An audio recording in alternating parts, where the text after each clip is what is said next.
Yay, I won too. Yay! In my video on pacing, we discussed the side quest problem, where Fuck obstacles in the plot Fuck may you, extend the Valiant story, boy. but ultimately don't contribute to narrative payoff in the end, meaning those obstacles grind the story's pacing to a halt. Like, for example, random segues where I say, today's video is sponsored by CuriosityStream, which you can watch for free at www.curiositystream.com/HelloFutureMe. Links down below. Flashbacks often face a similar pacing problem, because the reader is forced to step away from the core narrative, what is often called the front story, to learn about the past, something often unrelated, with stakes that they may not care. Okay, I was just thinking, cause like, oh, I thought I was playing a video game.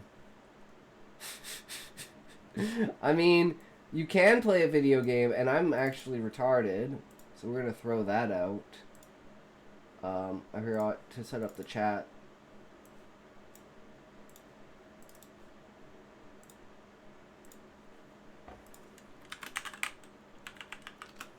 Okay, throw that out.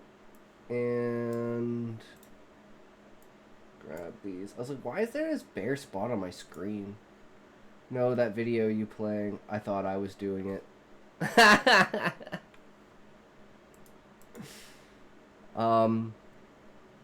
I was looking around my computer. That's funny. The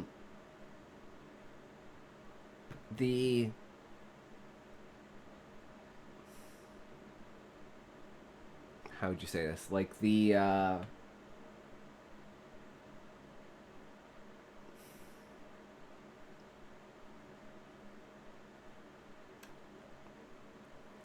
books, textbooks,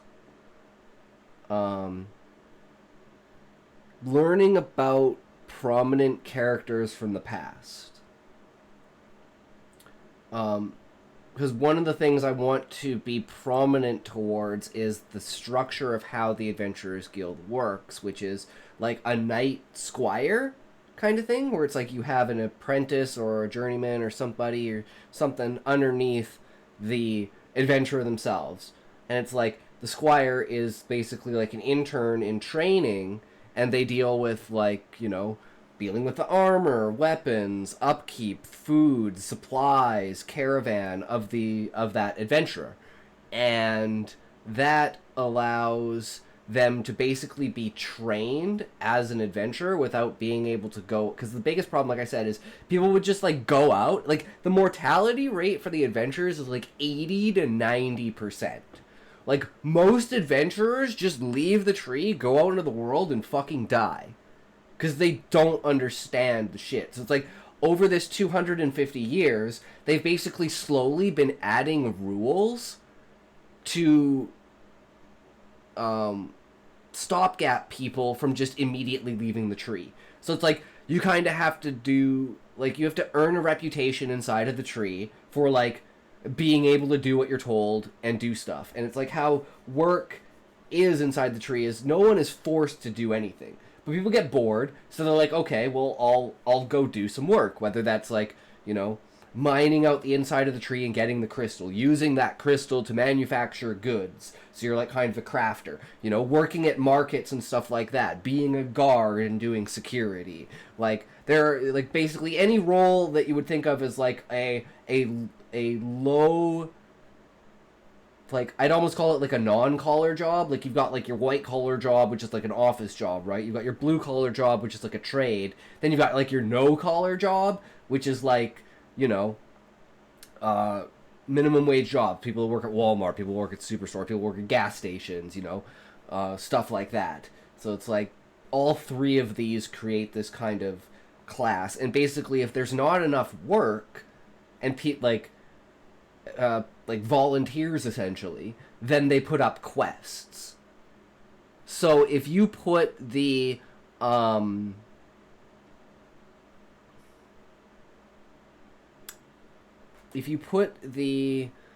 people that are trying to get work, you put up a quest on the quest board. So there's also like adventurers that are like, you know, the low end. Maybe they're just the journeymans and they haven't even become adventurers or left the tree, but they want to be adventurers. They're in that stage, right? So what they'll do is they'll go to the quest board and they'll take those requests from the quest board and do those jobs. And that builds up a reputation, and then eventually you can leave the tree. And then when you get out into the tree, then you have to apply to the Adventurers Guild. And even then, still, most people just fucking die. Because they're just dumb and they just want to leave the tree and get out. Because those are the kinds of people. It's like people that want to go out and adventure back in the old days, you know? They're like, you know what? I'm going to go travel. Never seen again. And that's literally most of the time what happens. So, like, adventurers who have made a name for themselves are literally categorized and written down in the histories, essentially, in the Adventurers Guild. And it's like going through books and stuff like that, and going through Zaid's notes after Zaid's death is how you're going to basically unravel some of the old backstories to some of the characters that were shown in the first chapter, and their works and deeds and stuff. Like an entire book on adventurers that have titles, essentially. And titles are like overdrive abilities. If at some point in time in your life you get to like an extreme point of like death or like epiphany or like something like that, like something extreme happens in your life to basically awaken this inner power that's given to you by Gaia. And through like this immense like almost loss of consciousness, essentially, you gain like a spark in your consciousness that allows Gaia to communicate with you and transfer her power into you, and that's what manifests as a title. So the way that like language and thought works sometimes is very Gaia, the main celestial being, is where all consciousness on the planet comes from. So you're connected to her because of that. So she can influence you in certain ways, but based upon the strength of your consciousness in your brain, if she influences you too much, it can wipe out your consciousness. So it's very subtle and small, but it pushes people in the right direction kind of idea, or gives them an idea that they never would have had before, or inspiration towards something that they don't know where it came from. And to me, that's kind of like the idea of intuition, but it's like intuition explained on a conscious level, because it's extremely important for how magic works in the world. About. Now, this doesn't need to be the case, but I want to be clear about this. The most important question about flashbacks and backstory before you put them in your book is this. Part 1. Should it be included at all? One of the most common mistakes that I see is writers thinking that because there is backstory, it must be communicated. But this is the world building, this is the book. Invented by a writer. The skill is in knowing which stuff to include and which stuff to summarize or leave out. So let's look at a good example in The Great Gatsby by F. Scott Fitzgerald. The character Gatsby is desperately in love with a Daisy, who is married to another man, and all the wealth he makes in the story is to win her over. Yeah. And in a flashback as detailed as any other dramatic scene in the book, Fitzgerald takes the time to recount how Gatsby thought himself worthless when he met her, as a penniless man without a past. And yet, because he managed to disguise that through his military uniform, they shared a passionate time together. Fitzgerald works to show us what John Truby would call Gatsby's ghost, the source of the hero's psychological and moral weakness, believing that his wealth is his worth. Now, you might conclude from this example that if it's a defining moment for your character, it should be included. But once again, It's totally made up. Pure fiction. It's fiction. the distinction is relevance to the narrative. While this backstory helps us understand why Gatsby is the way he is, his ghost, that's not all it is. The tension in The Great Gatsby comes from Gatsby's reckless pursuit of Daisy that ultimately culminates in his death. And the theme of the story is about the failure of the American dream, rags to riches. This flashback is crucial to understanding both of those things by heightening the narrative tension around Gatsby's reckless pursuit and developing the major theme of how easy and toxic it is to associate wealth with happiness. Now, this is a pretty broad rule, but what I'm trying to get at here is that flashbacks that work don't only provide backstory exposition, whether they're sympathetic or not. They have to provide something else as well, often helping develop theme or tension for the narrative payoff, which is why flashbacks so often relate to a character arc, because we derive tension from those in the story. Backstory that just gives more information about a character doesn't necessarily feel that relevant to the narrative, and thus... I guess one example of this would be like, one thing that I want to do is create side quests, actual side quests, where the back of the book, for each chapter, there's a short story related to that chapter that's like an extra bit of information that if you're interested in, you can read it. You don't need to read it. It doesn't pertain necessarily to the story itself. It is just gives you insight into those characters. So, like, for instance, in the 4th chapter, I think, where Gluttony is introduced, the backstory for that, the side quest, is the first time Husai and Gluttony go on a adventure together. And they go to inspect caves that have appeared next to Ifrit. And these are new Sahagin caves that they've been digging out that the Sahagin basically didn't, like, they dug into, like, the wrong spot, essentially. And they popped up where they weren't supposed to. And they're like, oh, shit, okay, well, that, whatever, I guess we have another entrance to Ifrit. Because, they're basically trying to expand the waterways underneath, the ground, because they use those as, like, their streets in their cave systems that they live in. So, them building roads is basically building tunnels underground for waterways. But, you know, shit happens and sometimes they fuck up. So, their job was to go inspect and see if everything was okay with the Sahagin and everything like that. And it's like they meet the chief of the village and become really good friends with him, and that's like explaining to people that why Gluttony is so like he's such good friends with that specific village and the chief of that village, which is huge to the story. But it's not something that is worth putting in the story. It's just something that's interesting that if you want to know about it, then it's there. But it's aside from the main story. And anything that I feel doesn't have the strength of standing on its own for being in the book will probably go into those side quests. So I've thought heavily about this already. About what needs to be included and what doesn't. And that's why the plays are so important for displaying the religion and history behind the Beastmen for each race, essentially, because despite being different, they all have certain ties back to the idea of the main story and creation and the moon and the dragons, which will come up within the first quarter of the book, and has technically already come up in the first chapter because you know that a dragon exists. But people still think skeptically towards dragons. Because one of, like, a true dragon hasn't been seen in, like, 500 years. Slows the pacing. And to be honest, there are more efficient ways of explaining motivation or inspiring sympathy for a character that don't require the reader to step away from the front story and risk stalling the pacing. Especially because showing how the emotional experiences of a character's past affects them now is often more moving for a reader. Yeah. True. Backstory, like a lot of world building, is like an iceberg. Yeah. The reader may only see parts relevant to the story, even if the author knows that there's a lot more down there. And this is why the fact that anime gives every single secondary character an entire episode of backstory can be so frustrating. True. But I personally feel that relevance to the narrative is a pretty high bar when it comes to flashbacks. In my book, a character has a traumatic backstory, but I need... And you could ask, like, at the beginning, like, what is even the point of having the first chapter?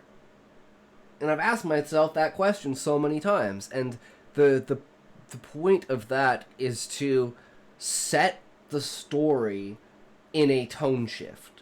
Like, Husai's all like, da da da da da da, okay, oh man, I gotta do this stupid speech. Like, the hardest thing in his life is he has to write a stupid speech. And then by the end of the chapter, the hardest thing in his life is he thinks this is someone trying to fucking blackmail him. For some reason. On this day of all days, at this moment of all moments, who the fuck could have left this here to tell me this? It's like, that's the reason for the first. So it's got, it explains Husai's motivations and his guilt towards his decision and how he got to where he is. It displays the magic system, the dungeon system, the adventurer system. It shows the Emerald Weapon, which is going to be very, very important later on when they go back to the 100-Year Quest. It shows Fafnir, which again is super important for initiating the rest of the plot, and not just having Fafnir feel like, oh, a wizard did it, when Fafnir comes out of nowhere. It's like, no. And the knowing that this video was recorded 50 years ago, so Fafnir's been doing this for the last 50 years, puts into perspective why the characters are leaving the tree to go inspect things. Because there have been rumors of dragons, there's been rumors of Beastmen villages disappearing over, like, the last, like, 20, 30 years. But nothing's really ever come of it. They've just always assumed infighting between the Beastmen, maybe a notorious monster got around somewhere, but it's never taken seriously. But after Husai sees this video, and he goes, holy shit, everything's fucking real. Oh my god. He's like, we gotta leave the tree, we gotta do an audit, we gotta find this shit out right fucking now. You know, it's like, oh, well, I gotta go to the inauguration. Shit, that's gonna stop me. And then so it's like, there's like 10 reasons why the first chapter needs to be there. So it may not feel that way, and it also makes the flashback so it doesn't have to be a step back from the story later on. You're not even in the story yet, so it's not like you're stepping back. At least that's my philosophy for the reason why Chapter 1 is the way that it is. Never actually flash back to those traumatic events themselves, even though they have intense dramatic emotional weight, and they are semi-related to the themes of the story. This is because depicting it wouldn't actually help understand the character or directly build tension, because the story is really about the struggles of dealing with trauma in the years after. And that's kind of like being first person to Husai and always being inside of his head. It's like you're getting his rationale for like what he's doing basically as a live feed. And the fact that, like, one of the things that I want to do as a fourth wall break is Husai, it feels like Husai is confiding in the reader when he's talking to himself. It's like he's having a one-sided conversation with you. And that's how you're going to feel as the reader about it. And then in the second book, when Gaia's revealed and everything, you're going to realize that he was actually talking to Gaia that entire time. And not the reader. So I really want to give this, like, psychological head fuckery moment with reader being like, damn, I'm an arrogant bastard. I really thought they were talking to me. You know? And I want, like, a ton of shit like that in the book. And I want to develop empathy based on those experiences, not simply the trauma itself. Now, it wouldn't be bad writing to include it, but I just don't think there's the justification there needed for it, even for such a major event for one of my main characters. And if I did include it, I fear it could be kind of Well, that's another thing, like, you don't, between Zaid and Husai, the only interactions you get with Zaid, in the prologue, showing that, like, Husai treats him like a son. In the end of the third chapter, beginning of the fourth chapter, when they're leaving the tree, and he's trying to sneak out with them because he wants to leave the tree so badly. And Husai says to him, hey, listen. Sometimes you just gotta do things that you gotta do. Right? It's character building. So you gotta sit back and prove to me that you can do this. And Zayd's like, fine, okay, I'll have some information for you when, you come back. And then Zayd dies before you ever interact with him again. And it's like the Viceroy being the kind of childish engagement, almost like a senile old man, the way that, because he's never left the tree before, his whole life has been politics, now he stepped down as the Viceroy, he's allowed to leave the tree, goes out with Husai, so he's like, complete new experience to the entirety of the world. There's a whole other backstory to that as well, but we'll ignore that for now, because #tangent. Can't tangent on an already tangent. So, Husai thinks that Zayd and the Viceroy would have gotten along really well, and he wouldn't have had to babysit Zayd, because the Viceroy kind of would have babysitted Zayd, and they would have been, like, best friends. So it's like the whole time, Husai's regretting his decision to leave Zayd behind, which is the foreshadowing that eventually Zayd's going to die by the quarter of the book. And that allows the other characters to become like a lot more prominent characters, because at this point it's really focused around Husai being like first person, right? So he's more focused on certain things, and he's kind of ignored some of the other characters. And there's like offhanded remarks towards this, like with Hildebrandt and stuff. That's why she thinks he's an asshole. But when they finally get down and have their discussion, again, hashtag tangent, other backstory shit, change her perspective towards him towards it, because of realizing the burdens that he's actually under, and the facade of, well, not necessarily facade, but the position he's trying to show as, I am still an adventurer despite being my years in the tree, so I'm coming out here to show you guys that I still have what it takes to show you that, you know, I can be on the front lines too. I'm out here as well. I'm getting my hands dirty, essentially, which changes her entire perspective towards him. But that conversation, for instance, is extremely important for one main reason. Is the whole point of what comes up from it is Husai breaking down and telling her, like, the main, and talking to her about the main points of consciousness. Why does everyone know that the world is called Gaia? How does everyone communicate to each other despite being different species? Why is it seemingly everyone I talk to uses the same jargon that I do, but I know when they talk to each other, they don't use that jargon. But they don't know what jargon I use, so it's like this very confusing translation thing. Because it's like basically like a universal consciousness translator of intent between the species, so they can communicate. And it's kind of like a cop-out, but it's very important for the understanding of the basics and the foundation of how consciousness works in this world, and how powerful consciousness actually is. Gratuitous. But there are two exceptions that I want to touch on. Firstly, you want to include it. This is your book, your creative control matters. If you want to include those flashbacks and you're passionate about it, go for it. Secondly, it's a different case for parallel stories, which take place in two different time frames like Arrow. If you are creating a whole story arc with these flashbacks, then they don't necessarily need to be relevant to the other storyline, because it's ultimately an independent narrative, whereas effective flashbacks exist to support the core narrative. That being said, part 2. Two kinds of flashbacks. Okay. So you figured out which parts of your backstory need to be included as flashbacks, but how long and detailed should they be? Well, there are kind of two different types of flashback on a spectrum as methods of exposition delivery. I was thinking specifically... Is now following. Thank you for following Cute Muffin. Hey, Cute Muffin, you made a kick account! Less than 4, less than 3, plus 1. Hi, sweetie. Are you also streaming on Kick, bro? And thinks he'd be a perfect match for us. I'm not that interested. Are you smoking? Well, I guess it's toke time, boys. Why? What? Why are you smoking? Maybe. What? When did you start smoking? 1989-ish? So you have been lying. Now it makes sense. The filled ashtrays, the burning pine-scented hairspray. Wow, what a badge, bro. Her 3-pack-a-day voice? No. You should multi-stream, bro. I'm sure there's a ton of people on Kick that would watch you.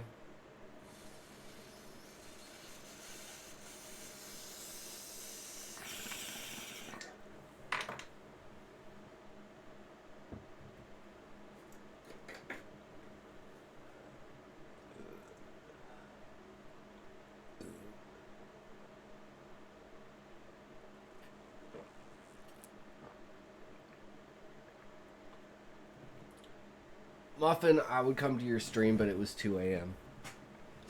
True Valium boy. Half scenes, Bad full time scenes, zone. and they each serve different purposes narratively. Let's look at how author John Green uses these two different types.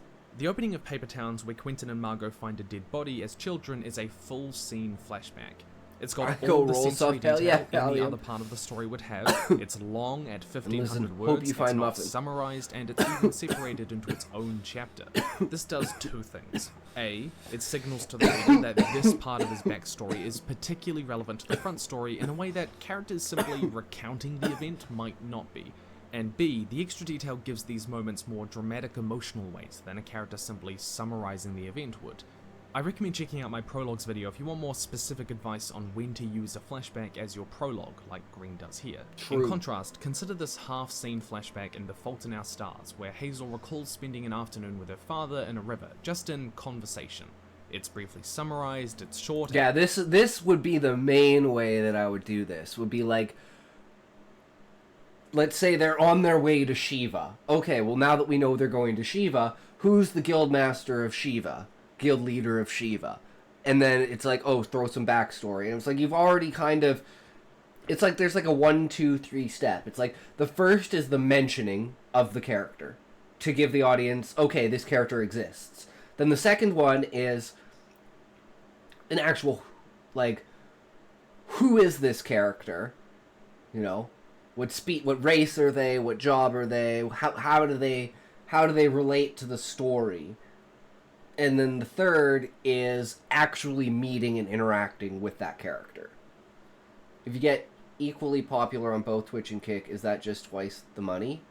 Technically no, Muffin. But I will say this.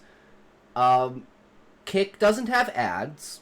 Twitch has ads. So if you get, let's say, 150 viewers, you're probably making, like, some decent money from ads.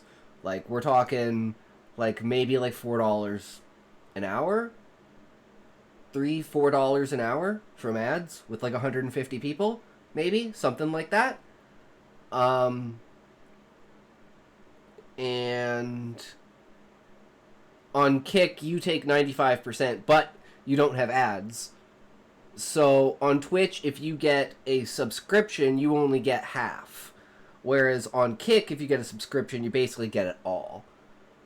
So it's like, it's good to have the ad revenue from Twitch if you're a large channel, as well as the subscriptions on Kick. So again, it's like, tell people to subscribe on Kick, but then most people subscribe on Twitch to get rid of ads. So it's kind of a double-edged sword. It's like, if people want to subscribe just to subscribe on Kick. But if people want to subscribe to get rid of ads, then they're going to have to subscribe on Twitch.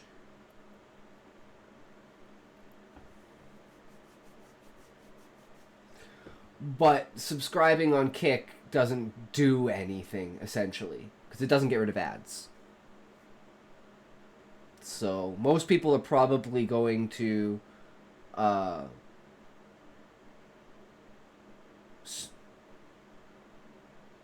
sub on Twitch to get rid of ads. Because at that point, like, you'd probably be running, like, if you're getting 150 viewers, I'd probably run, like, 6 minutes of ads an hour. Yeah, but I offered HJIM a Twitch sub to be on Kick next day, Lamo. I mean, that's true, Valium boy. You see what happens? I mean, you converted him, so it is what it is, right? Less than 150 words, and as few lines of quoted dialogue. Half scenes are useful for less important moments of backstory that still give insight into characters, but they don't risk disrupting the pacing, because they don't take the reader away from the front story. Flashbacks Joke, don't that's need to cool, be he's as finally long on or short both as since these, time I but said. figuring out which True, elements of your Valiant story boy. are important enough to be full scenes and which should be half scenes is up to you as the writer. Just consider those 4 factors: narrative importance, dramatic emotional weight, insight into character, and pacing. What you How talking much about, less Browski? impactful would Snape's memories of Lily's be in the... He was just saying that every time he gives a sub to someone on Twitch, they go over to Kick. Which I think is funny, because originally Valiant Boy was trying to get everyone to go over to Kick, so he wouldn't be talking on Kick by himself. Because apparently everyone just lurks on Kick, just like YouTube. Twitch is where it's at, apparently. Everyone talks on Twitch. I don't know.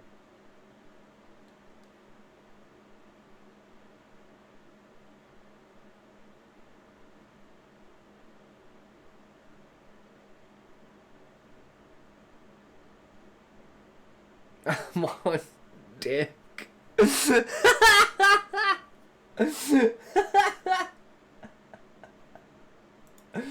True, Muffin, true.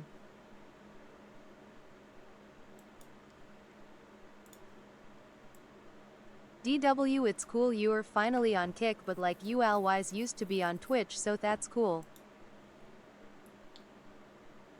I gain a lot of follows on Kick. The only reason I have so many follows on Twitch is actually, I don't know what happened, but one time 61 people followed me at once. But like I get like I get maybe 10 follows a month. I have 18 follow on Kick in a period of a month. Damn. I have less on Kick now than I do. I don't know why. Bot raid. Yeah, I think 2 months. Not bad.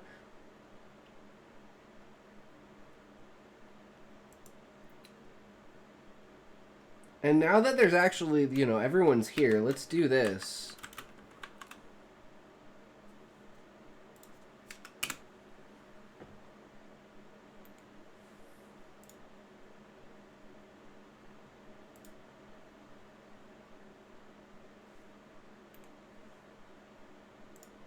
Oh, it's not the same channel for Kick.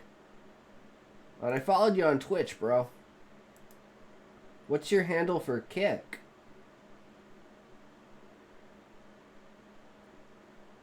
"56 follows in a month." Yeah, Muffin, you're on fire, bro. You are fucking killing it. It's insane. Necromancer Knight is now following. Ah, Thank you for okay. following So it's Necromancer just... Knight. I it's hope you're just enjoying Knight. the stream. Less than 3 plus Hi, 1. sweetie. Hatred was just telling me used to Arch Commander There we Consummate go. and thinks he'd be a perfect Me match too, for to There, I just follow followed in you. 3 months. I am a beast. Are you smoking? True. Who? You. Why? What? Why are This is you what it's all smoking? about, guys. Everyone follow everyone. When did Oh, you also, start smoking? 1989-ish? So you have been lying. check out Cute It all Muffin's makes sense. stream. The filled ashtrays, the burning pine-scented hairspray. Yes, I'll say it. Her 3-pack-a-day voice? Why didn't that work for Cute Muffin?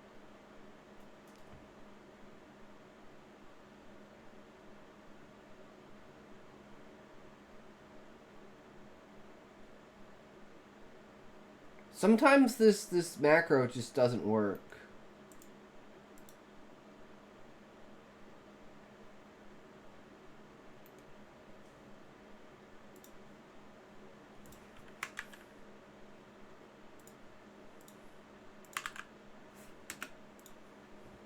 There. Go follow Cute Muffin. Maybe I'll do a short stream of chess before bed. Hell yeah, brother. That's what it's all about. Keep it up. Deathly Hallows as a half scene instead of a full scene, and how annoying would it be to get repeated flashbacks to Ron's past. Part 3. Making flashbacks work. In Harry Potter and the Half-Blood Prince, Harry spends a lot of time persuading Professor Slughorn to tell him what he told Tom Riddle about making Horcruxes.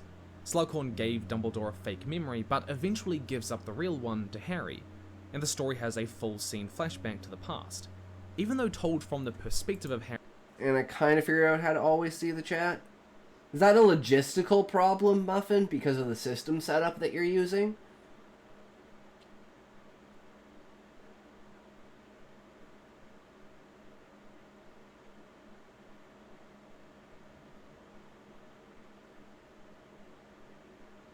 Because I'm not sure. You stream on Xbox, right? I'm not sure how that works.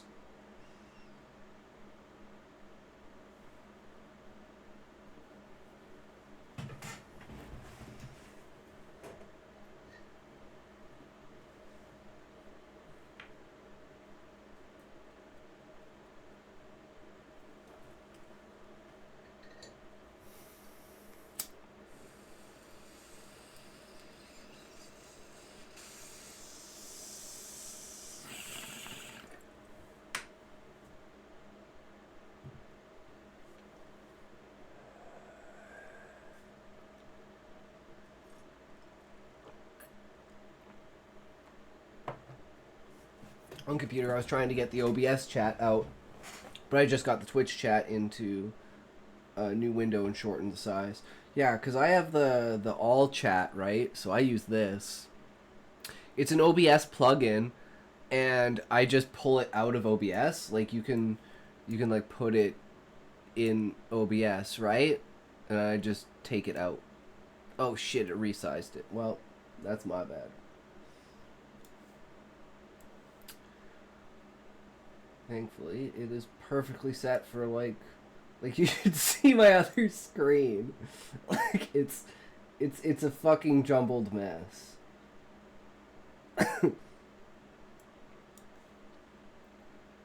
Like this is what my other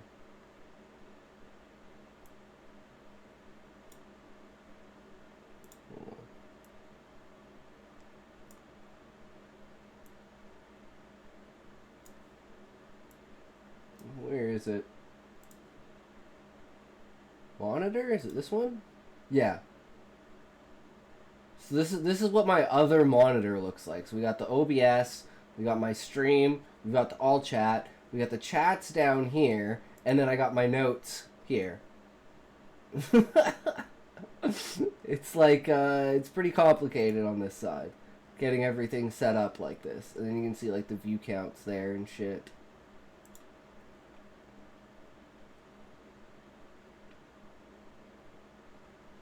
But yeah, your PC is stronger than mine. Yeah, I got a Star Forge. This thing is fucking beastly, man. Like, it's insanely nice. Star Forge for the win. Best PCs in the universe. Hashtag no ad. I was thinking about getting another one, because I want to do a 2 PC setup. But we'll see how that goes. Because I'd like to get like a really good one, but an NVIDIA one, because this one's AMD, which has some issues. Specifically, like the workarounds you have to do to work with AI with it. 8 GB? Yeah, I have 16. My other frickin' PC is so old it can't even. I couldn't even stream Final Fantasy 11.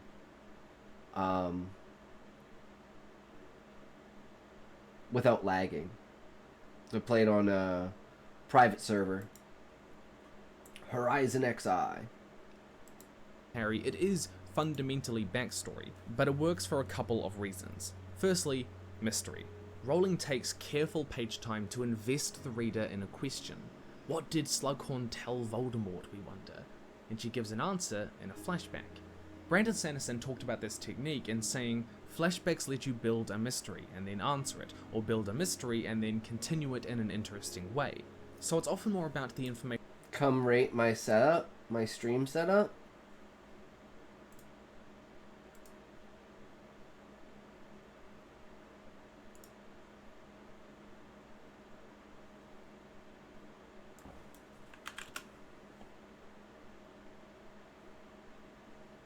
If I had a more powerful PC, I'd be doing some serious animation. Yeah. You mean this, Muffin?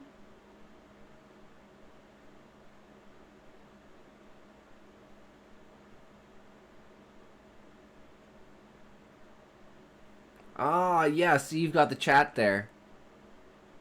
I see. Yeah.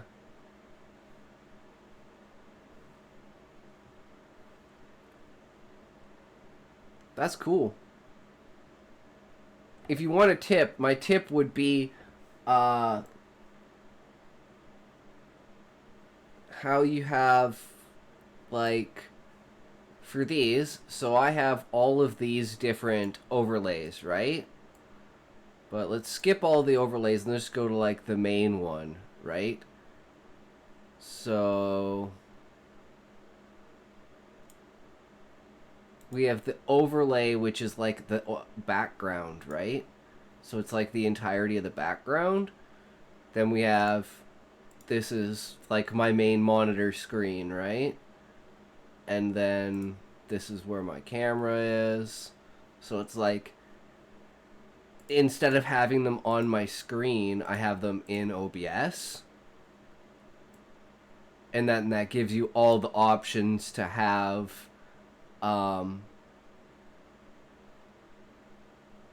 you know, the chat like this as well. So then you can utilize the full use of your screen, essentially, right?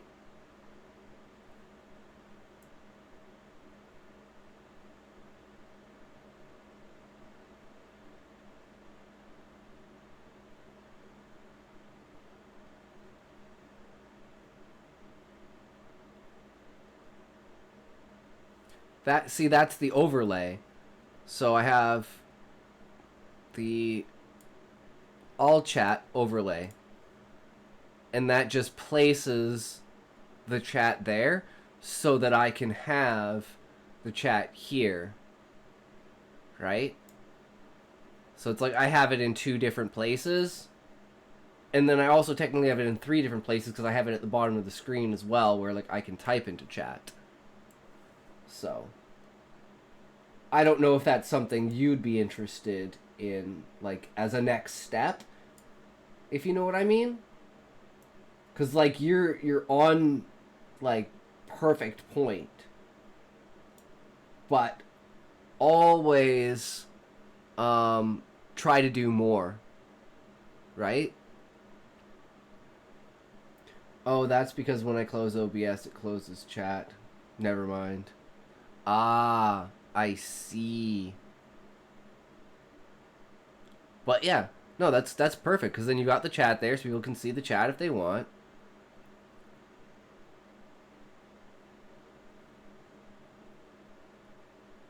Well, actually, what I was gonna suggest, Muffin, is you can actually there's a thing called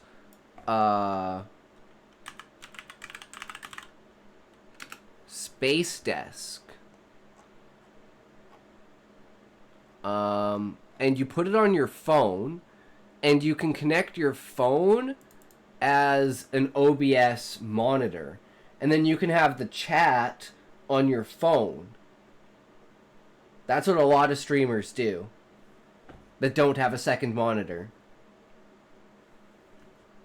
So if that's something you're interested in, because I have it on my phone, and I can set my phone up as a camera.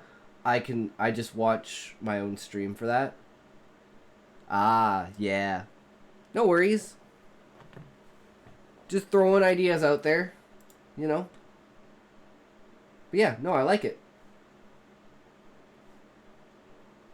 It's definitely got the, what do you call it? Hell yeah. Go mess some people up. Fuck some people up in chess.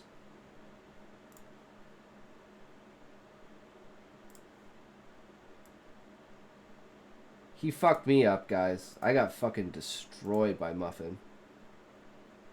He was a meanie. He beat me.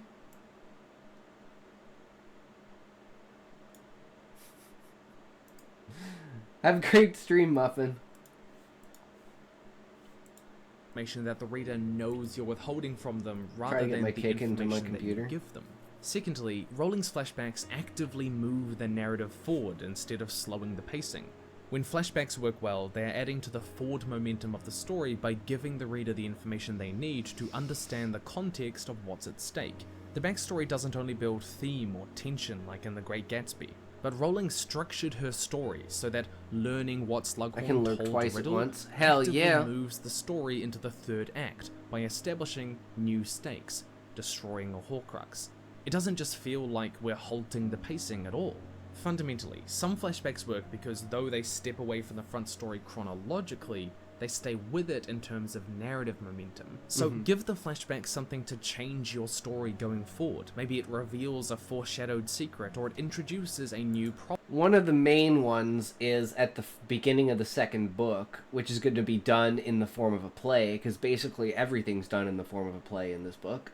But, and it's going to explain the entire backstory of Anima and Gaia and the tree, the monarch, the viceroy. Like, you know a lot of the information, but it's going to fill in all the gaps and give you the timeline in a very, very funny, satirical, like, high school play costume type thing. Like, really, like, throughout the book, you'll have seen these fantastic plays with these amazing costumes and just, like, great actors, but now it's like the main characters in a dream sequence thrown into a play where they're kind of like horrible at doing it. And you've seen like through the tradition of because one of the main traditions inside of the tree that comes along with plays is you can basically like point at an actor in the play. They'll point at you. You replace the actor and then do that part of the scene, and then the crowd can either boo you or cheer you on, and that's how like main talent comes out of places, right? And it's just kind of a cultural phenomenon between like inclusion and interaction with the plays to give people like a more inclusive role towards it.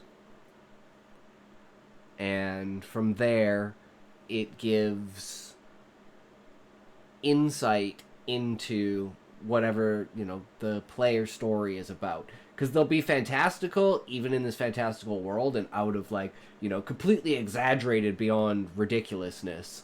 Like, literally Shakespearean style, like, freaking craziness. Oh, I don't remember my password. Oh, man, I fucking hate passwords, bro. Passwords are the bane of my fucking existence. It's so bad. But, so it's like this specific full play. It'll give you the full play in chapter 1 of the second book.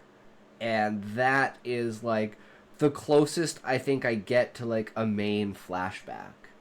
Other than if there is possibly one at the end of the book that I don't know about. Don't know if I'm actually going to do.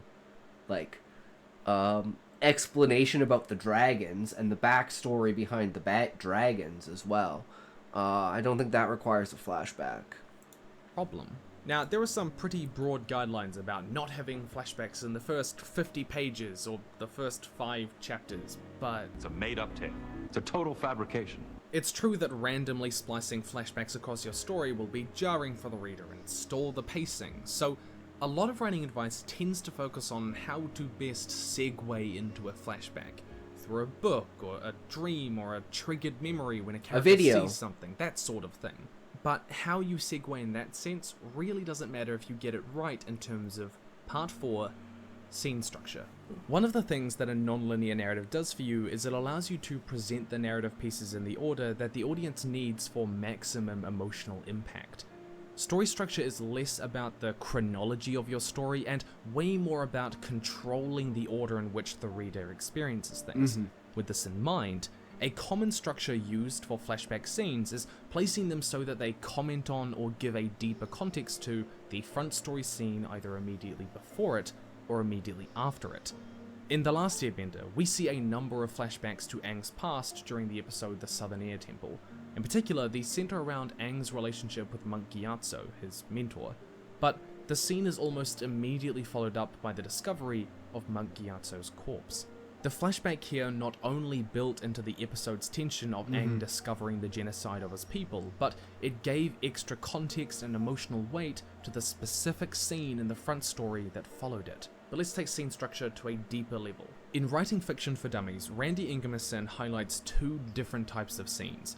Proactive scenes, where a character has a goal, a conflict, This is what and we a use. setback or This is resolution, what we use. and then reactive scenes, which Yep. are those that follow proactive scenes with a reaction, a dilemma, and a decision. You'll notice these in your own writing, but flashbacks are often seamlessly incorporated into reactive scenes.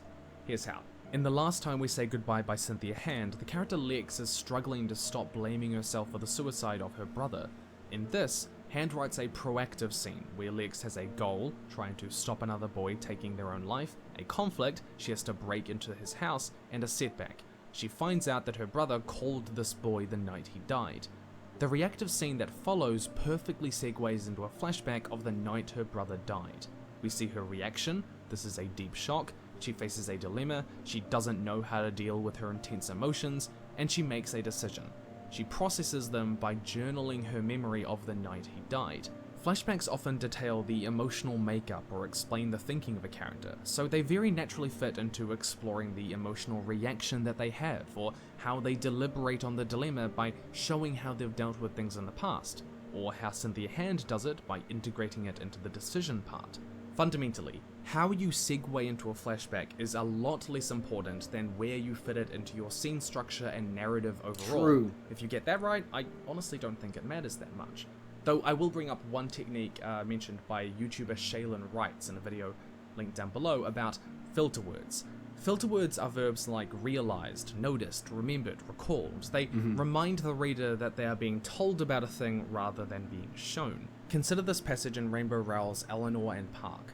But Park hadn't thought about that either the first time he saw Eleanor on the bus. He remembered thinking that it was bad enough that she looked the way she did. He remembered feeling embarrassed for her. And now he felt the fight rising up in his throat. These terms remind the reader that they are being told about something rather than showing them it. Imagine if it was written like this, but Park hadn't thought about that either the first time he saw Eleanor on the bus. He thought it was bad enough that she looked the way she did. He felt embarrassed for her, and now there was a fight rising up in his throat. This feels 10 more views, immersive bro. because there isn't an extra layer. Bro is in the between oh reader shit, and yeah, the really. character's experiences. Hell yeah, Iggy So boy, rather welcome, than welcome. using filter words, How's it going, bro? We're it always comes back to the scene structure thing. But yeah, how was your day, good sir? We're hitting the numbers, Eggy. Welcome, welcome. We have a new guy, Necro, in here. Hey Eggy. words to begin the flashback, consider just starting it, so long as you indicate when this happened. Also, if anyone's ever told you to just use italics when you're in a flashback, It's false. No way. Not this time. But sometimes, a flashback doesn't serve to comment on or give a deeper context to the front scene before or after it. But that doesn't mean it's useless. Part 5. Recontextualization. In Ted Chiang's Story of Your Life, the narrative is repeatedly interrupted by a series of odd scenes. The film adaptation of this, 2016's Arrival, depicts these scenes as flashbacks for the main character. But the short story depicts them more as a woman imagining her future daughter's life. And then there will be times when I see you laughing, like the time you'll be playing with the neighbor's puppy. But I'm not sleepy, you'll whine. That sort of thing. I am slowly True. smoking this What matters Amnesia here F is and that these are RST Morning Blend non-linear X. scenes. That's like a Xi Jinping.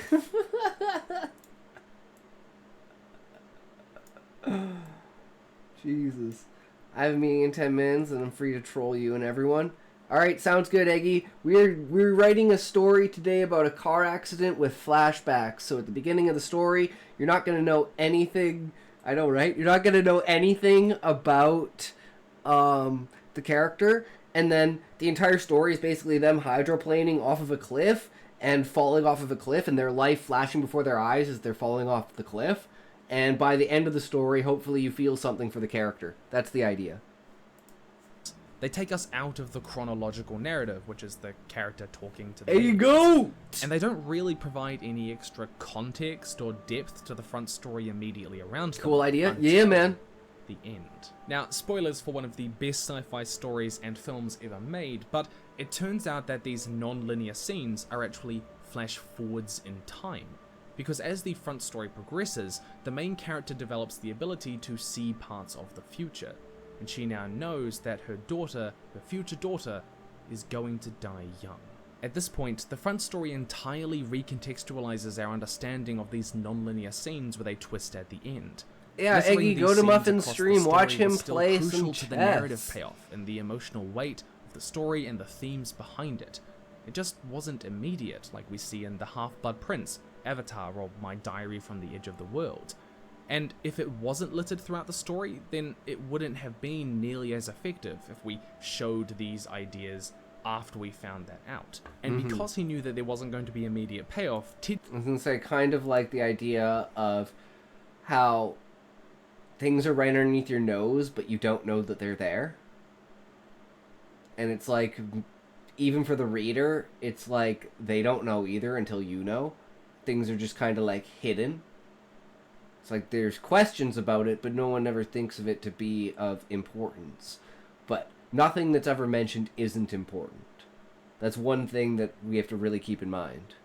Can't watch 14-year-olds anymore, not after last time. Jesus Christ, Aggie! Apologies, that's too dark. No, man, that's fucking hilarious. The fact he doesn't even get it is good. That's good. Don't worry about it, Muffin. Don't worry about it.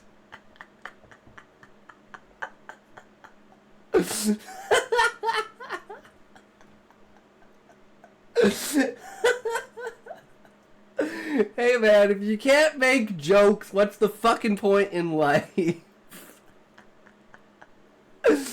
And just to take just to take some thing off that, if you guys haven't seen this, just take some heat off of Eggy here.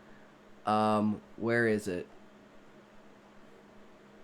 Where's the oh, I gotta click on this. Got hit by a mandragora or something, man. Like, there's so many monsters in the bestiality that could easily explain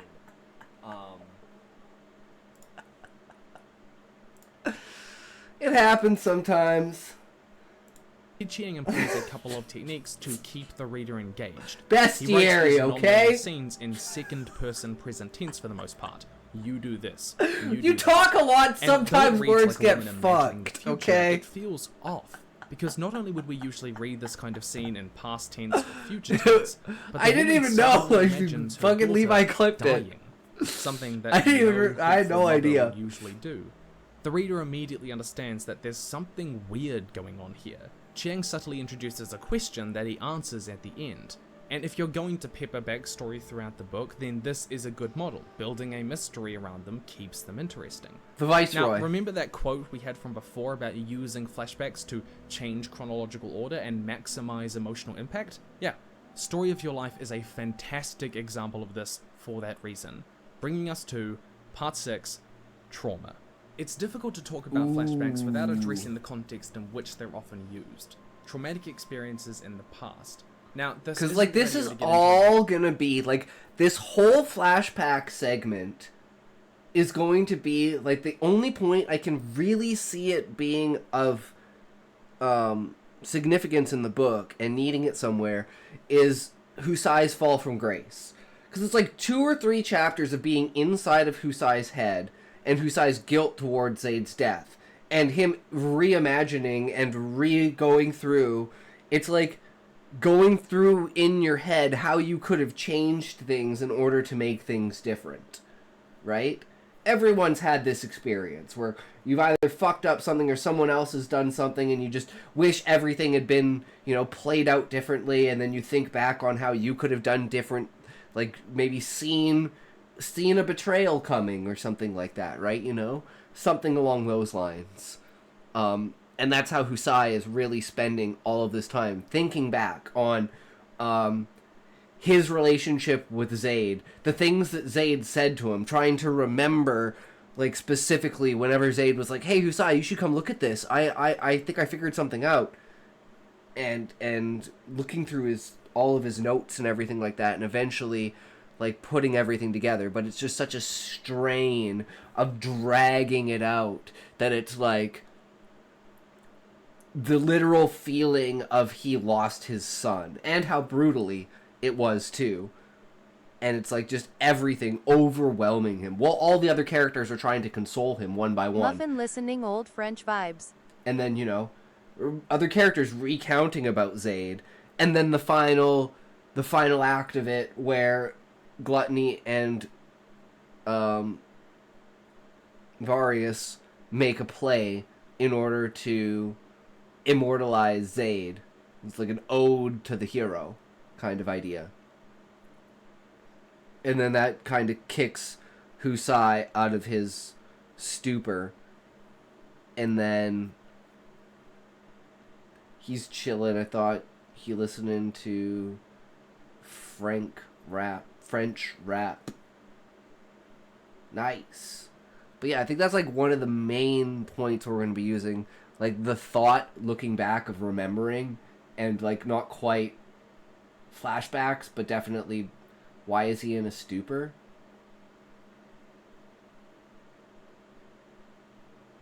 Valiant Boy smoked a fat one. So he's a little woo! Metatextual analysis about the social complexities around that. I've actually made a video on writing mental illness. It is the best video I've ever made. It's linked up in the corner, and I really would appreciate you.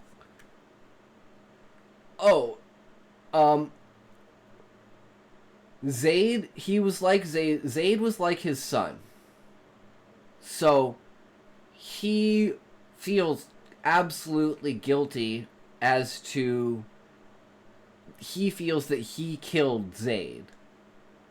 That he should have seen this coming, when the Beastmen were revealed, like he's thinking outrageous things in his head, like he should have seen it coming because the inauguration and like how fanatical and crazy the people got, that when the Beast War finally started, instead of going straight to Garuda and fortifying the Vanguard on what he at the time thought was basically a 100% win battle, he should have gone to the tree and grabbed Zaid. Like, he's just thinking the most ridiculous, outrageous things in his head about what he could have done differently. And how his relationship with Zaid is. And then through that, the transition, he was overprotective. He was like a father not letting his kid leave the house. And then someone broke into the house and killed his kid because his kid didn't know how to defend himself. That's the basis for the idea of it. And it's like, Dad, take me with you on your adventure. And he's like, no, son, maybe next time. You'll be safer here. No, he's not. And the fact that it basically takes... Well, he literally tries... And the thing is, like, you as the reader, he literally tries to hide inside of the caravan when they're leaving the tree. And he does like 4 or 5 different times. And they even see, like he's just, like, trying absolutely everything he can to try and go on this adventure. And Husai's stopping him at every turn. And even the other characters are like, you know, maybe we should bring him with you. And Husai's like, we're just going on an audit. Like, it's not going to be interesting, first of all. And this is the other thing, is he thinks that it's just nothing's really going to happen. He thinks this is all some sort of fluff. Should have bribed a foot soldier to hide him in a luggage bag. Well, he doesn't have to bribe anyone. He just has to know, like he doesn't think that he knows Husai doesn't think that he's gonna do it. So he's like, ha! I'm gonna use the advantage of Husai not thinking that I would ever do this. He's like 18. Zaid's like 18. He's 27, but like they only live till they're like 80 at the maximum. So most of the time they only live till they're like 60. So he's 18, but he's actually like 27.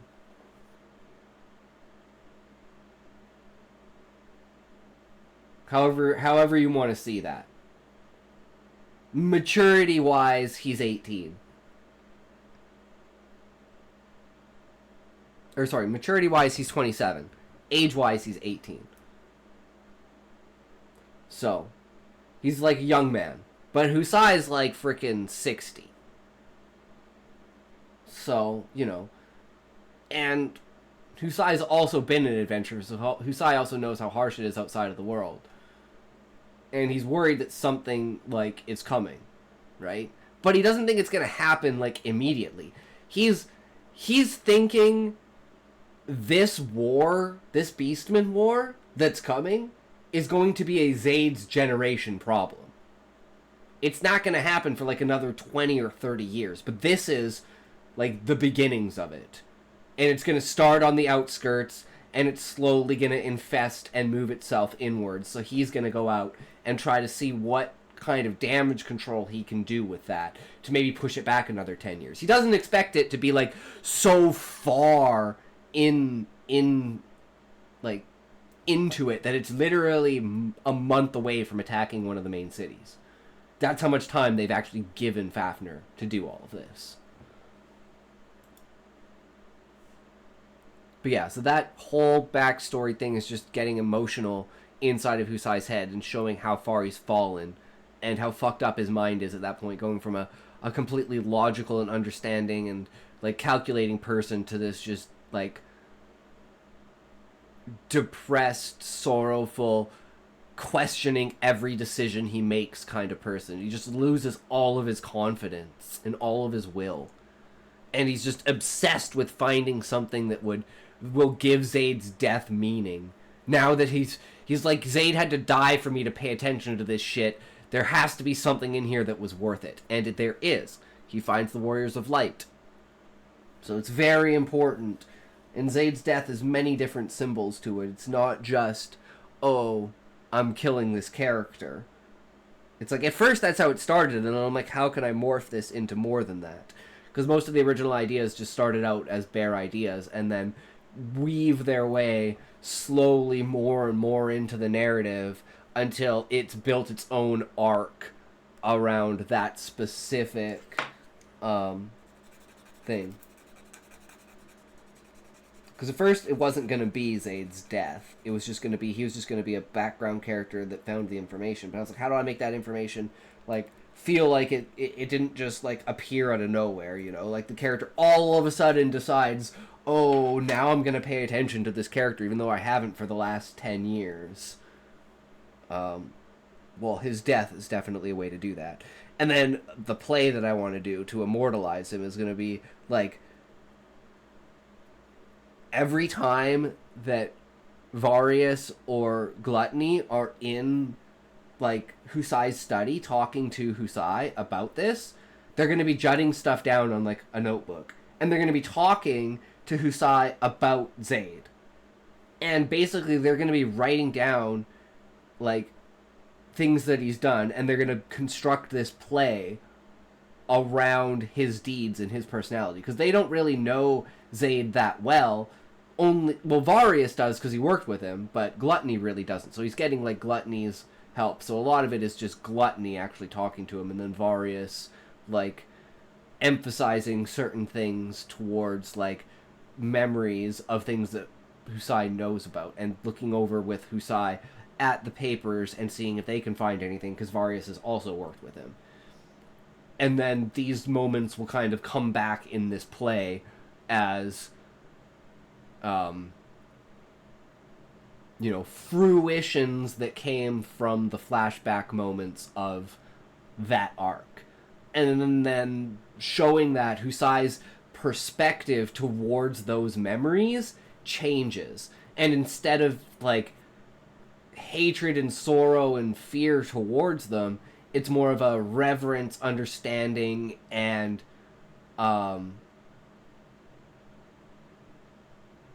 prospect of the future, of being like, I am going to use the information that I've now found and use this moment as never let anything go underneath my guard again.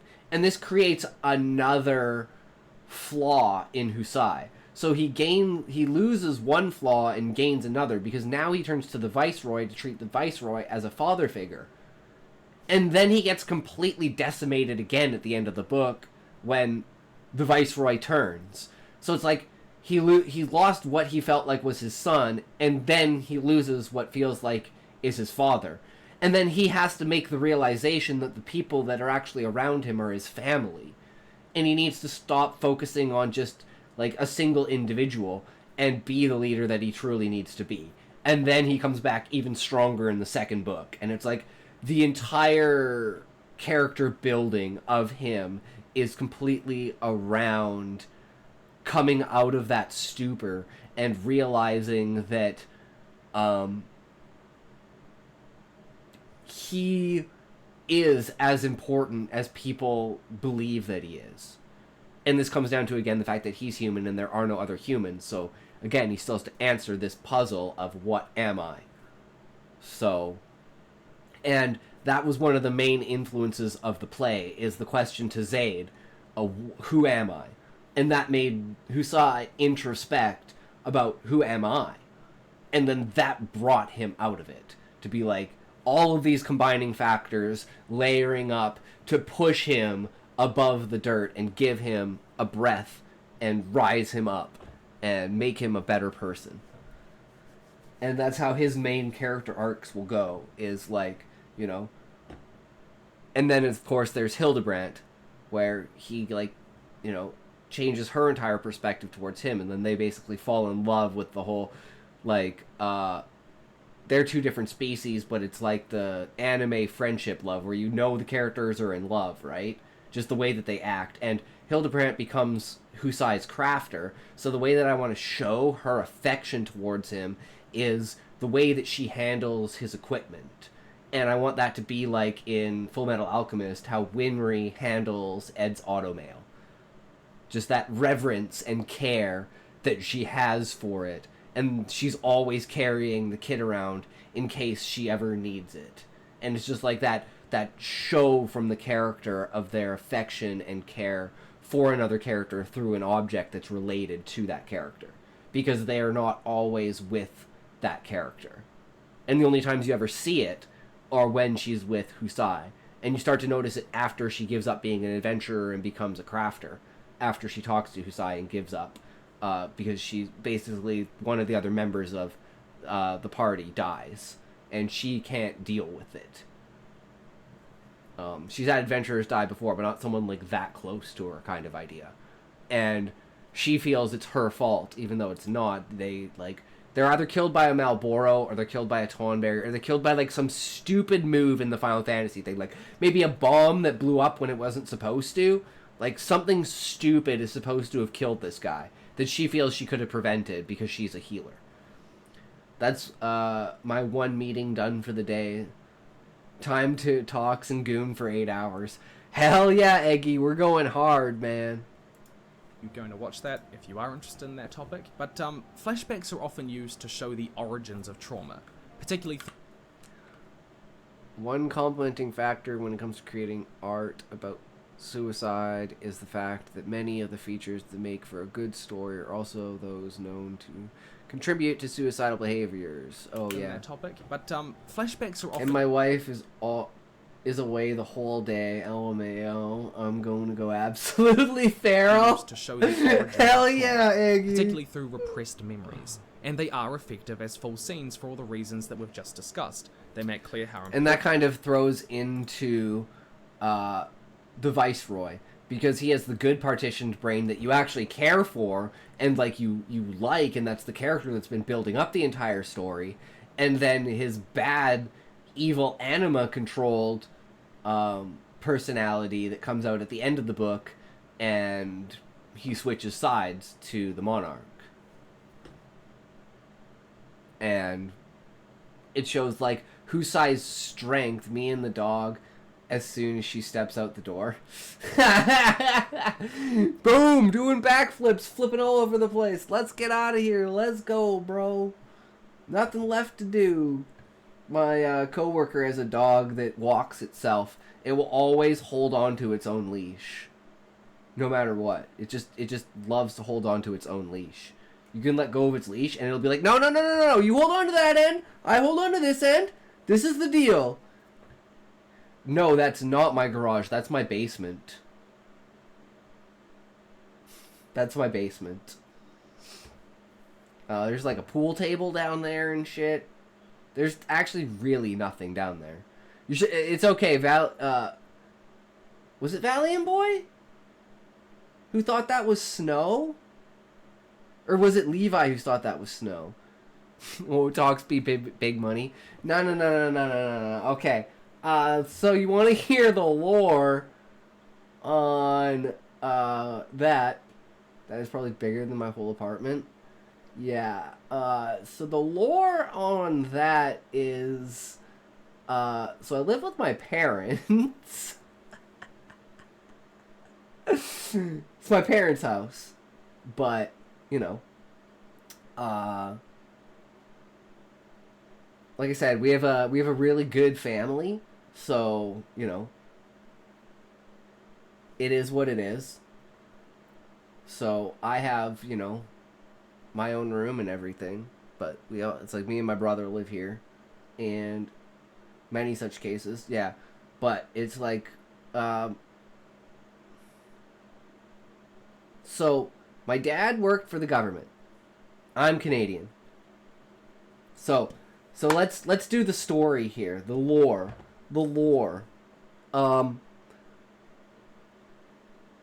my dad did contract bidding oversight. So essentially how it worked is when the government wants to get something done, they basically bid out the work to different companies. And then the companies send a contract, and then the government basically looks at the contracts. That's what I do sometimes, lol. That's awesome. Yeah, and then you look at the contracts, you pick who will do the best work for the cheapest. And so my dad's always been a moral person. And he's a whistleblower. So in 1991, the Canadian government was going to basically give a guy in a warehouse with a shredder like our most like highly guarded military secret documents to be shredded, like decade past documents to be shredded. And my dad looked at that and went like, no, you guys should do this one. This company is the company that the U.S. military uses to shred their documents. And they're like, no, this guy's cheaper. And then, my dad does an investigation into it, finds out that the guy that they picked is actually related somehow to the government, and it's like a fucking giving the work to your buddy kind of thing. So he went to the media and blew the whole lid on it. And kind of fucked over the government. Ever since then, he was kind of a black sheep to the government. So, they kind of had him on tight ties. But in like 2002, 3-ish, they loosened up a bit. Finally let him go back to doing telecommuting, which is like working from home. So he was working from home. And it was funny because this is one of my vivid memories. Is he's like to show me and my family like an example of what goes wrong when people don't do things properly. He was showing us a picture of it was the Egyptian government had picked a company to basically dig a well, and they didn't do any background check on the company. And the image was a pool of water in the middle of the desert with like the top of a crane coming out of it. And it's like, I guess they had, like, miscalculated the depth, and before they had everything out, they plunged into where they had calculated where the underwater water source was. And they basically, like, flooded the well before it was done. Because they didn't know what the fuck they were doing. So my dad has, like, tons of examples of this shit happening. And he literally goes to the government with these examples, says, this is the shit that you guys are doing, start doing it fucking right. So in 2008... I think it was 2008. Yeah, 2008. Hold on, I'm checking. I'm pretty sure it's 2008.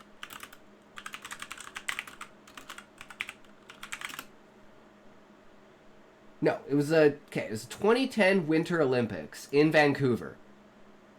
And basically what happened is the government, I investigate companies bidding for government contracts. Sounds like I have pretty much the same job. That is hilarious, Aggie. But yeah, so like, there's the company, 2010 Olympics in Vancouver. Government has to decide who's going to do the security for the games. So they have a bunch of different contracts, right? And my dad does interviews, and I'm wondering if you do this too, Eggy, where it's like anyone who's kind of involved with like the bidding itself, my dad would go around and interview them and find out like what their knowledge was about the different companies, what companies they thought were the best, and stuff like that, right?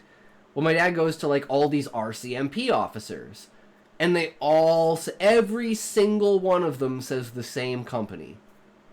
And my dad's like, oh, that's kind of weird. So he looks into this company. Turns out it's owned by a retired RCMP officer. And this company did the games of the 2000 and... What year were the Beijing Games?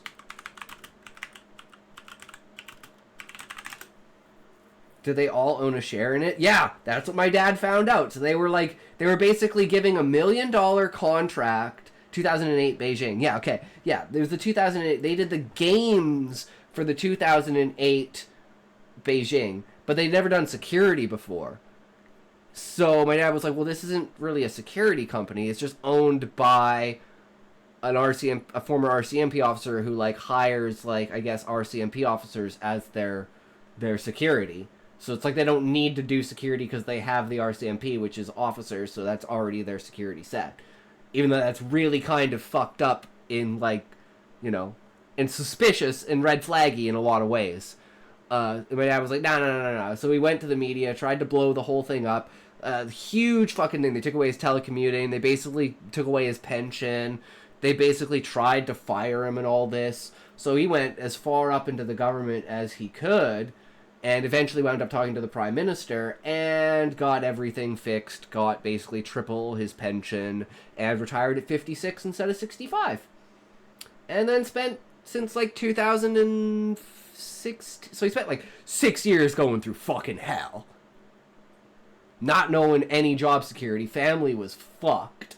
But as soon as like 2015, 2016, he's been literally just golfing for 10 years. Living the fucking dream. Happens here all the time. Military officer signs a contract, retires, and joins the company he gave the contract. Yup. Just, I mean, at the end of the day, it's the way the world works. So it's like that kind of thing, and my like kind of background knowledge on like how the government works, I want to write into the story, right? So it's like I have some idea of what I'm talking about when it comes to like how the government works, because how they can fuck up. Nice. I guess he got his justice in the end. Yep. I couldn't imagine if he didn't, man, because we wouldn't have had any money. We would have all been broke. I'd be like, it'd probably be like my entire family living in a single fucking apartment. All of us trying to contribute with our minimum wage fucking jobs. Well, me having seizures every fucking month. Ugh. Oh, God. Yeah. There is a world in which that happened. We lost our house, went bankrupt. Fucking, you know? I'm a crackhead sucking dick on the side of the street. It is what it is. I mean, who knows? Important this moment is, and afford it the dramatic emotional weight that it probably deserves. But a couple of things here. One, in terms of developing reader empathy for a character. I'm mute, you're live, I stay on Muffin. Well, at least the crack bit didn't happen. Yeah, no, I know what would happen if I got... I have an extremely addictive personality. Could you imagine me on crack? My friends used to do fucking coke, man. Not my thing. Never, I mean, like, the closest, I put, like, a little bit on my gums, but, like, that's literally the closest I've come to doing coke. Shame, you're still on the street, street side, sucking peen. Shame, you're still on the street side, sucking peen. Bro is insolent. Are you talking about me, Valiant Boy, or are you talking about Muffin? Or are you talking about Eggy? It's like, yeah, no, I'm just sucking dick on the side of the street for the fun of it. It has nothing to do with being a crackhead. Crack destruct all brain, skin, mouth, teeth. True, Valiant Boy, but so does nicotine. I used to be a heavy smoker, tobacco and weed.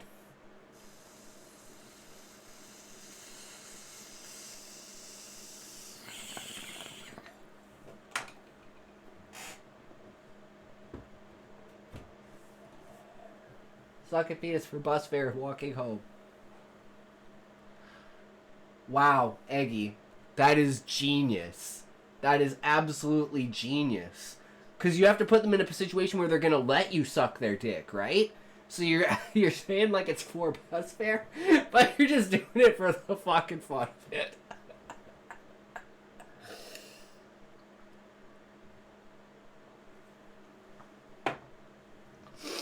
It's like, alright, if you're that desperate, man. It's like, where are you going? The bus is arriving. It's like, oh, I was joking. Bye.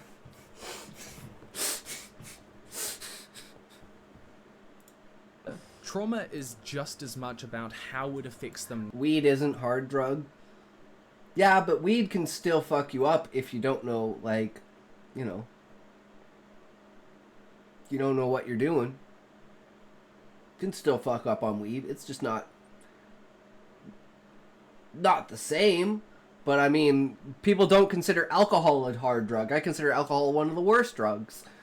I worked with the Canadian government a lot at a conference with Americans and Aussies. The Canadian rep did the whole thing in French. What a douche! Yeah, that's hilarious. He's the most soft about all those shit. Alcohol is hell, bro. True. Now, as it is what happened in their past. Worst hard drug to stop. I mean, it's not the worst to stop. Okay. Alcohol is the worst to stop after, like, 20 years. If you've been, like, a hard alcoholic for 20 years and you stop, you're gonna have, like, lifelong symptoms of that. Like, withdrawal symptoms, right?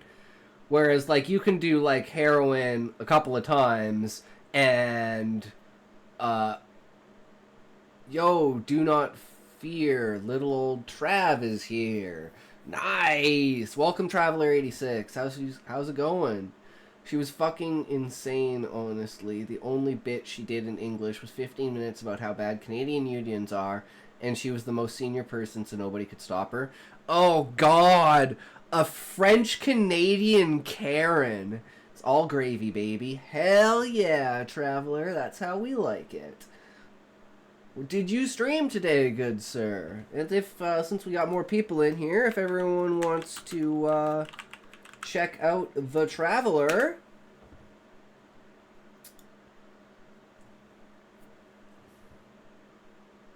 That's a Karen? What XD? We're talking about this this representative from the Canadian government that Eggy was dealing with at a conference, and yeah, I did like 26 hours. Yeah, I was, I saw you hit the 24-hour mark yesterday. Traveler is a new guy. I saw him on a post on Twitter with other promotions, because I started doing promotions, so I followed him about a bunch of other people, and then he followed back, so I checked on his stream. He checked out my stream. He was doing an insanely long stream. Longest I've done, I think, is a 16-hour stream. Today we're doing 10. That's the goal, at least. And we're pretty much on track, because we're 16 minutes into a 23-minute video. 32 is the longest. Nice. And we're 2 hours and 22 minutes into the stream. So I think we're pretty much on point for about a 3.5 hour react. Which is pretty perfect, because this delves a lot of shit to do with the book. Like, we get really in deep with backstory, because backstory is a huge component, right?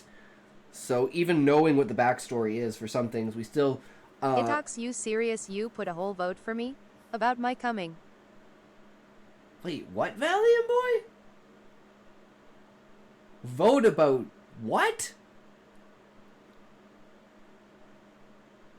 No, oh, you mean... Okay, I don't... Muffin did that. Val's arrives on Kick. Yeah, no, Cute Muffin did that. Muffin was like, hey, how do you guys... I'm gonna make a prediction. And then he made the prediction, and I was like, okay, Valiant Boy's first gonna come on Kick. He's gonna say, hey, on Kick. And he's gonna feel lonely on Kick because no one else talks on Kick. So then he's gonna come on Twitch. I don't even know where it is. He said prediction. I didn't know what he meant. And apparently it's somewhere. I don't know where it is. I don't know how that system works. I didn't know what he meant at first. I thought he was just saying that, and then there was like an actual poll thing, and I was like, okay, well, that's out of my league. I don't know about that. That's beyond me. That's something new I'd have to look into. I'm not quite sure. But it is what it is. That's something I see a lot of writers kind of miss. Discussing the traumatic flashbacks in her short story Madeline, Amali Mortar said, what I wanted to do was to really dive deep into the sensory effects of the story, so that you get a sense of what it would be like to have this really dislocating and terrifying thing happen to you. And that's hilarious, because that's kind of what the story today is, which is, you know, it's life flashing before your eyes before you die. And it's like a car crash, hydroplaning off of a cliff, and the car falling off of the cliff, and the character, like, basically reliving their life as they're falling to the ground. The end of the story is them crashing and dying. It is what it is. I worked 32 hours once, and I wanted to toaster bath by the end. What were you streaming for 32 hours? I've done, like, I've played RuneScape for 30 hours straight. But I think RuneScape is the only thing that Minecraft, actually, I probably played Minecraft for like 20 or 30 hours straight. I used to go so hard on Minecraft back in the day. And I just, like, wouldn't stop until I was done, and I just, like, mine all of the dirt out of the world. It's like, okay, we're mining all of the dirt. If there's any dirt, we're mining it out. Then we're dropping it and deleting it, and then there won't be any dirt in the entire world, and you won't be able to get any dirt because all the dirt is gone. Then you can't, grow anything because you don't have any dirt. That are covering the entire world in an ocean. I just did crazy shit in Minecraft. I fucking loved it. She's saying this, she's recognizing that flashbacks in the context of trauma aren't just a narrative device to look back on the past. They're a visceral, emotional, and psychological There has to be some experience with Freudian someone, analysis looking at how of removing the dirt. It was just one of the things. The other one was removing all of the sand. Like it represents your hatred of fertility or something. I mean, maybe, Eggy. I mean, it makes me a fucking incel that I'm removing all of the dirt and all of the sand. Perfect analysis, Eggy. It's my representation of my inner incel. Fuck women. Fuck men. This is bullshit. No one wants me. a panic attack and a flashback might happen at the same time, describing the feeling of certain triggering things, like if a victim of abuse was grabbed by the... I've always thought the idea of, like, a story of, like, a person who, like, they can't get, like, a chick, so they're like, fuck it, I'll try to get guys, but, like, they're worse at, like, getting guys than they are at getting chicks, and they're just like, for fuck's sakes. Just like, what do you do at that point? You're just fucked. It's like, I tried to be gay, I can't even be gay! What the fuck? This is bullshit! the wrist by another character. It might cause a flashback, but describing the actual feeling of being grabbed is really important to understanding the traumatic context here.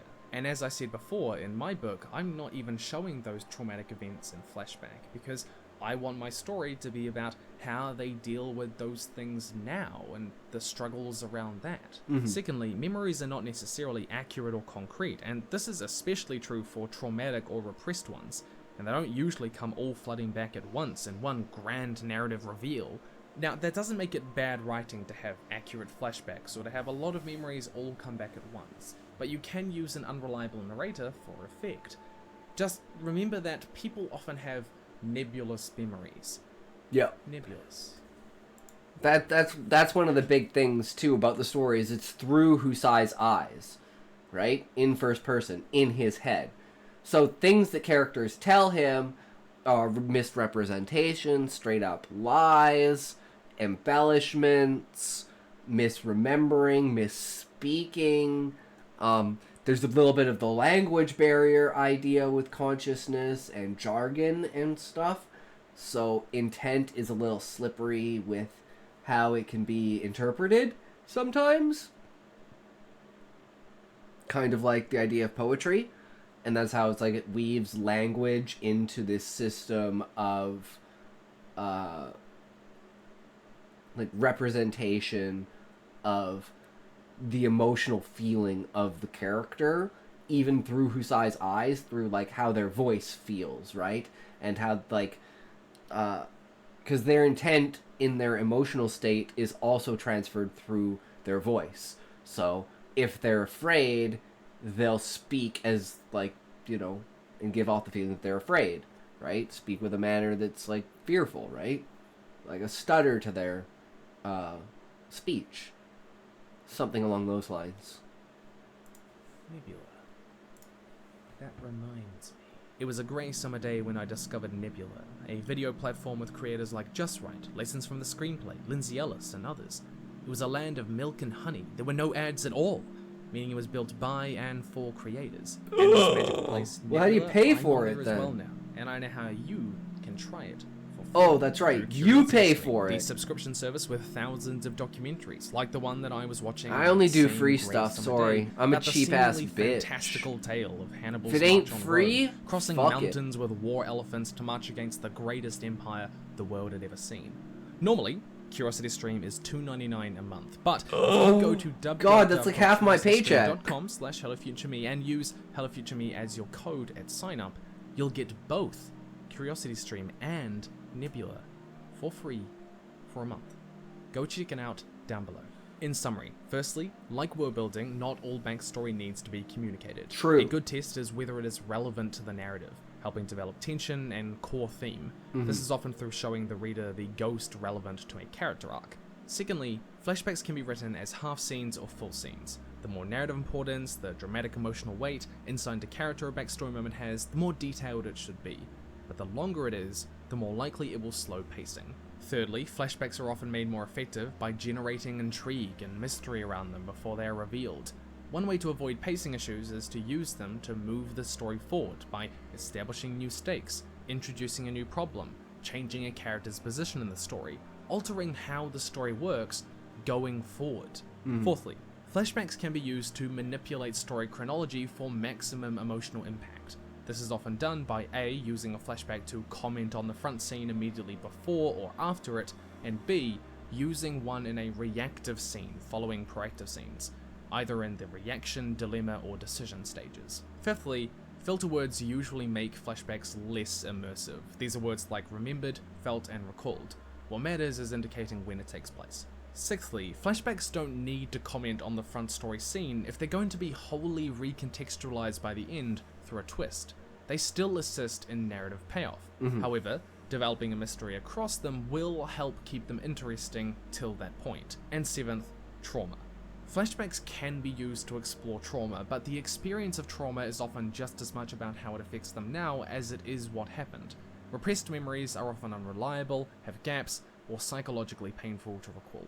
But that is all from me. Now, you'd expect that I'd be saying thank you for the money that we raised last week on the charity stream, but